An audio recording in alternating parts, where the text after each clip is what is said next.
questions just now, and you'll come back to the question later on? Question session? I think we have time. You can go ahead. You said that they don't have sufficient technology for reprocessing, for processing crude oil into refined products. For a country that's, it's into nuclear technology, it's into space technology, rocketry and so on, this is a little difficult to understand. Why is, in this particular thing about petroleum and chemistry, petroleum engineering and chemical engineering, why is there such a gap? See, the question is just like in India. We put space rockets, you do many things, and you see the kind of things which are happening down the line. You find that there are certain points in which you cannot just copy. It is very important for us to understand, like UOP catalyst. Nobody can make that FCC cracker, that kind of catalyst by themselves. In fact, in India we have tried. We have actually gone into China and India, have also gone into some sort of collaborations with them to give some of our own so that we can build up. It is not that easy. We think it's so simple, but it is not. That's why probably, as I said, that yes, by 2016-17 they hope that they will be able to break the code. But it's a question of time. Today they don't have, that's why they're importing. Second, you see gas turbines, they are working around the world. Why their power stations are working at 10% load factor? This is also another thing we'll have to see. So concentration is on nuclear, space, but you find that there's no cross-fertilization, and you find that emphasis and the resources allocated are not properly balanced. That's why otherwise, yesterday also we raised this question, how is it that you are not able to get and produce refined products? In India, so happens. For example, we had times when you had so much of, at that time, in the 80s, we didn't have hydrocracker. We had a lot of excess production of gasoline. Because at that time we had priced gasoline so high. In fact, gasoline production, actually the consumption came down in 80, 81, etc. because of the price differential, and also you found. So we found that we were short of diesel as well as the case of kerosene. So what we used to do, we brought down the flash point of diesel to 32 degrees by mixing naphtha, that is the gasoline portion. And it was actually dangerous because you bring down, the fellows, clean up with diesel and light a BD. It is so very dangerous. But the point is, we did it because there is no way, and we had to keep the sulfur percentage down. And sulfur percentage also, we had a problem because we were getting high sulfur crudes from this Middle East. So it was difficult for us to maintain the quality of diesel because we didn't have hydrocracker. Today that problem is solved. Similar problem maybe with, they will not be able to solve unless they are able to have refinery upgradation. In fact, the first refineries when they were built in India, Koyali and this Barauni, we didn't have a secondary processing. 50% was going as furnace oil. And there are two contracts with Duwaran Power Station, Chandrapur, to take that as a waste product, 25 rupees a kiloliter throughout life for 25 years. Within 3 years, there was shortage, and in fact, there was an arbitration case, and Justice Sidetullah was appointed to see that it was revised. So we have such situations because when the Russians built the refinery, they were not worried about secondary processing. We need to have secondary FCC, hydrocracker, others. It was not built. And they were very slow capacities. Of course, we have to say, they were just 1 million ton, etc. So they cannot be, they are like now vintage designs. They have to be really totally discarded. Digbai refinery, there's no point of having that. We need to actually totally discard them and build new ones. That's what probably is required in Iran.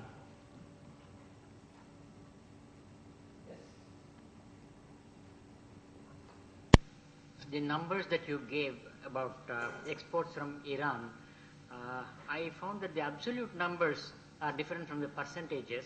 China had actually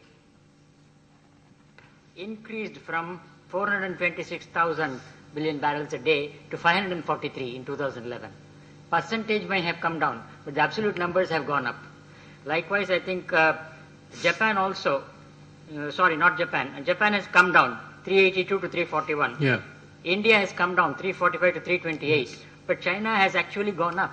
That's true, but there's a 6 months. But we are talking about the next 6 months. We look at the whole year.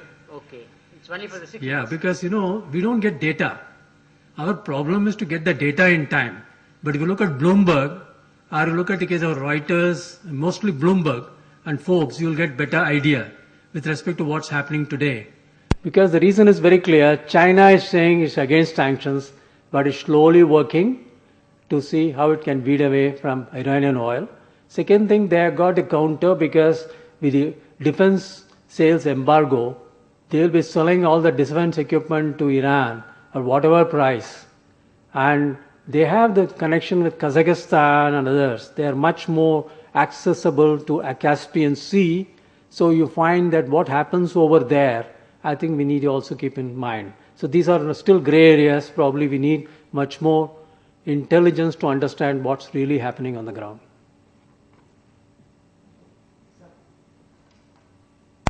Questions, please.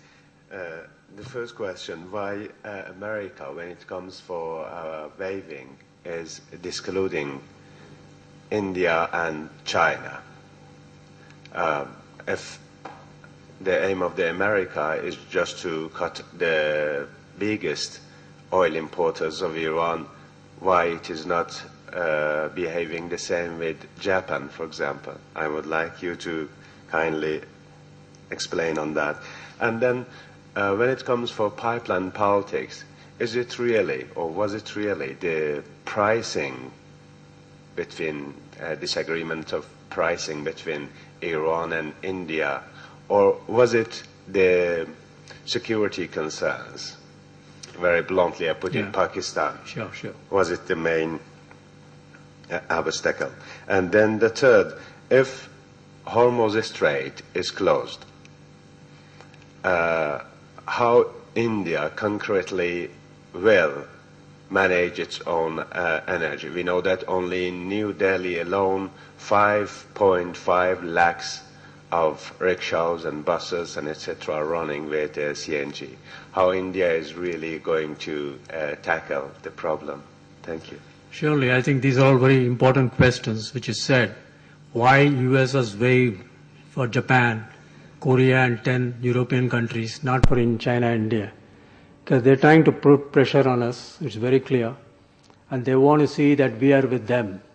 Because the US is always, either you are with me or you are with them. The idea is for us to see, as I said, to be or not to be. Because for us, Iran is very important. It's not just oil. Oil is surely very important, but we have much more important things with Iran. I think this is where I think Indian diplomacy and the manner in which we would like to engage with Iran as well as US is going to be a tightrope walk. I don't think I can be a crystal gazer here, but only point is very clear. This is definitely a very tough situation, and we should see exactly how it pans out over a period of time. The second point is with respect to the case of, our third point, the Strait of Hormuz. Surely you find that if there is going to be a blockage of Strait of Hormuz, but there are some scenarios which have been done that anywhere India can manage up to 3 weeks of disruption without any difficulty. Some scenarios say that we will not have any disruption more than 3 weeks. And that's a point need to be tested. Of course, the other point on the IPI, the question is, let's be very clear, on the question of security with the mutually agreed destruction basis MAD concept, surely there was some agreement. Because I know Dr. Kirit Parikh, when he was member planning commission, he has gone around and said, this is a very easy problem to solve. That's not the issue at all. In fact, Pakistan may also have come around to this point, but it's a question of price. Like in the case of this thing, we were never able to actually get on to a price. And surely if you really see, Russia was very much interested that we don't go through this TAPI route and we go through the IPI. It is the Russia versus Americans who are actually doing this.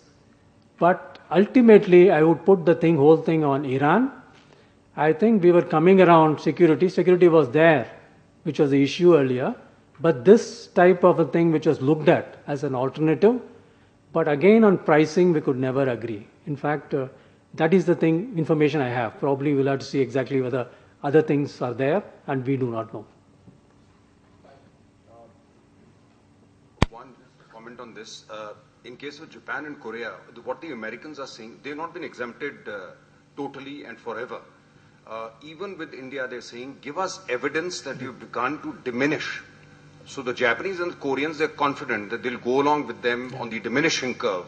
With India, they were not confident of that. So that is why they said, show us some reduction, then we'll give you a temporary reprieve, like they would have also given to the 3 countries in Europe, which are hit by Eurozone crisis, are the ones which are most dependent on Iranian crude. So it's a complex thing. They have to look at those 3 countries, look at East, and balance it. One question I wanted to ask, and I'll talk about the India-Pakistan pipeline later when I come. One of the problems was that Iran was only going to sell us lean gas. Right. Now, lean gas can only be used for power generation, which means, therefore, the price negotiation was dependent on other sources of energy. Correct. You could not have any downstream industry. Now, the TAPI, is it is it rich gas or is it lean gas? I have not seen any mention of that. Actually, there is no mention in the thing yet. Because that would be critical. No, but the question is, even if it is lean gas, we would have agreed, because I don't think the question was on price. Condensate, if we will have another 2, 3, 5% maximum condensate coming along with it. But I don't think that's a major issue. The issue is on cost and long term. Because the security issue was there till 2007-8, but not after that. But as you said, surely lean gas, as well as this question of what you call whether you get along with the rich gas, the condensate, surely the issue was not resolved between them, because they want to remove all the condensate and probably export, because they'll get a higher price for it than actually go for. So that I thank you for the clarification you gave on this sanctions, because the question is very clear. Though India has said that we are going to reduce by 15% this year, from 15.17, this thing has come to say 15.5%, for 5 million tons. But still, you find that they have not actually considered. And China has also reduced, but still they are not considered. So I think we have to find out exactly what is it they mean by, and whether we are able to play ball with them. So it's an important issue.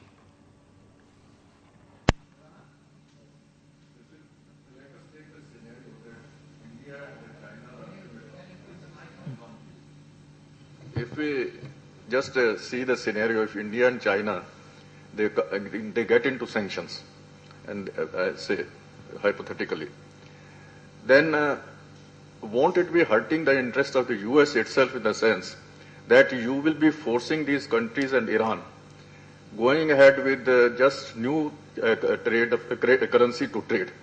Maybe in gold, in real gold terms, at least there were certain calculations that 17 barrels per ounce of gold was already on the horizon.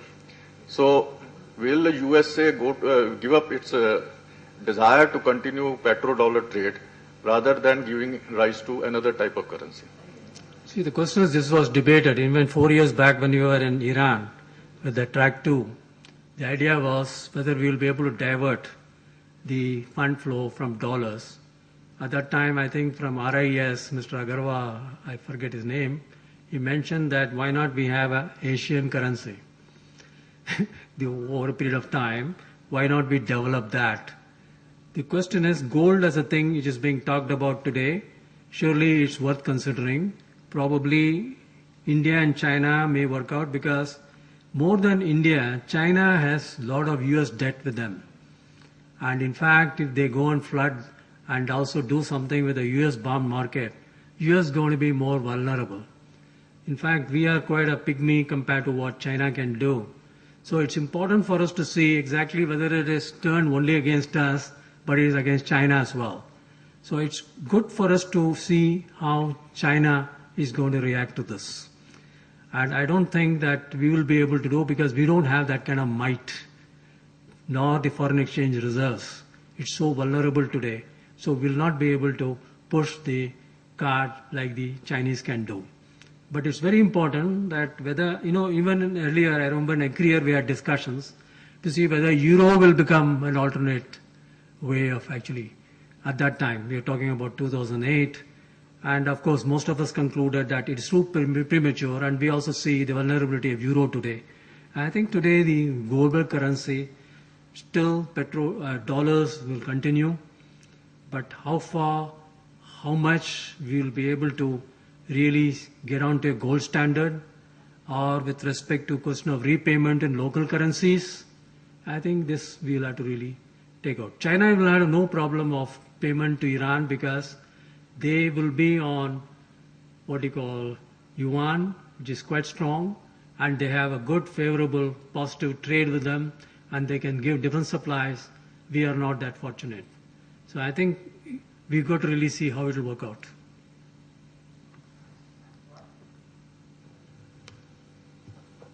So we have been talking about this gas pipelines, and I want to take you back to Summit 2000-2001. That was the first time that we could bring this gas pipeline through the sea route. This I'm talking about late 2000 or early 2001. No, even 1990s, you're talking about from Oman and Iran. No, I'm not talking about Oman, Iran. I was talking about Iran-India gas pipeline through the sea route. Yeah. And at that particular time, we have given the proposals, and it was being forwarded to Iran. But then it came out that laying of pipeline at that deep sea was very costly. Now, I think we have come down for almost 12 years. What is your view on today's, the alternate to IPI? Can we again think of gas pipeline through the sea route? Actually, there is one company who is there in Delhi, Sage, and he has been there in business, and he's not got any business, and he has been going around all conferences, conventions. In fact, even last 2-3 days back, he was in the India Energy Forum. He has not been able to see this through because the viability of it and the costs. And I don't think, because we see the landline pipelines itself a pipe dream, and it's going to be much more difficult for us. And we have to see, for example, even the underground transmission of electricity, let's see whether India see Sri Lanka, which we have today, as sort of a small corridor, whether it works. We have to see from the point of view of our own ability to really get this kind of things done. And also like the sea lane policing, another case we'll have to understand. When you have a blue water navy, let's take, earlier it was Strait of Hormuz to Strait of Malacca. Now, Strait of Malacca is becoming less and less choke point because we have the Sunda Strait. In fact, VLCCs cannot pass through Strait of Malacca. In fact, they have to take a round to Sunda Strait. We have to understand the choke point of Strait of Malacca is getting less significant, but more important is that of Hormuz. So, but all these things are dependent on VLCC. Definitely, it makes sense to really go over.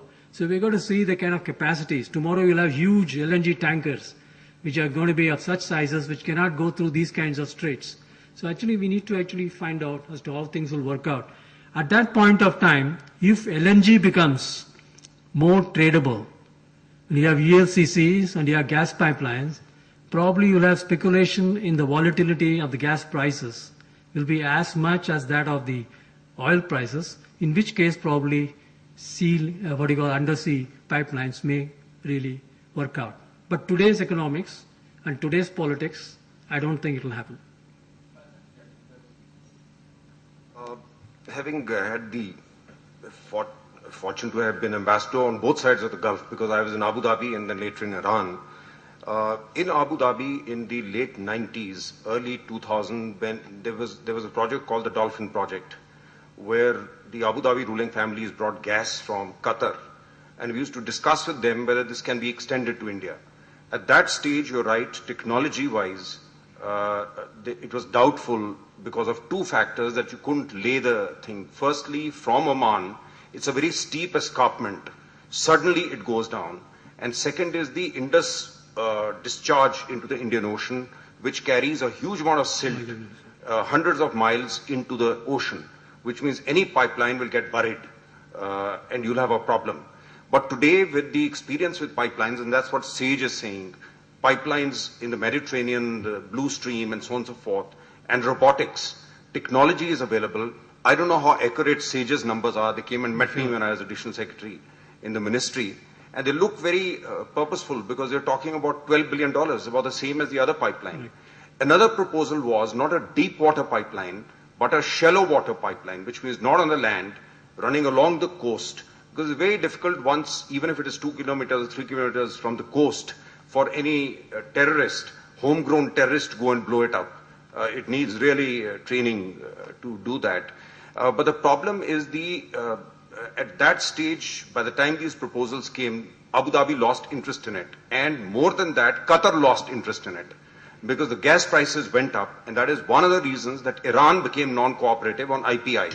Because they began linking the price of gas to oil, which was not done earlier. And this is another scandal in the waiting, which will resurface in the next few months, where this government in Delhi has revised the Qatar agreement to link it to oil, when the older agreement was not linked.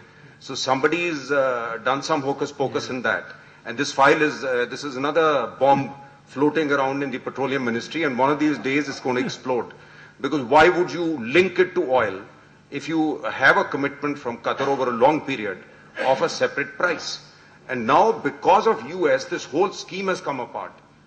Because it's no longer sensible to link it to anything. The Americans are controlling the price. So you have 2 or 3 different things. But logically speaking, yes, there should be, because it's a shared gas field between Qatar and Iran, I don't see why Iran has to be marketing separately and Qatar separately. You can have a junction there, and you can market from one end, and on a proportionate basis, both get it. But that is when they are rational countries. But when they are not rational countries, then it's the wolf and the lamb story, drinking water. So here, otherwise, normally you should have a junction, bring a pipeline, bring it directly to the Indian coast, bypass Pakistan. I would personally be very surprised if the Pakistani army would allow a stopcock in India. Yeah. You know, it'll challenge their masculinity so much. That there is no way they're going to give you a stopcock, because even if they drown in their debts, because the ego hassle in that will be. So this will be a non-starter. You take it from me from a political point of view. I don't see it happening. So rationally speaking, many things are possible, but countries don't necessarily act rationally. Thanks. Thanks for the clarification. Good.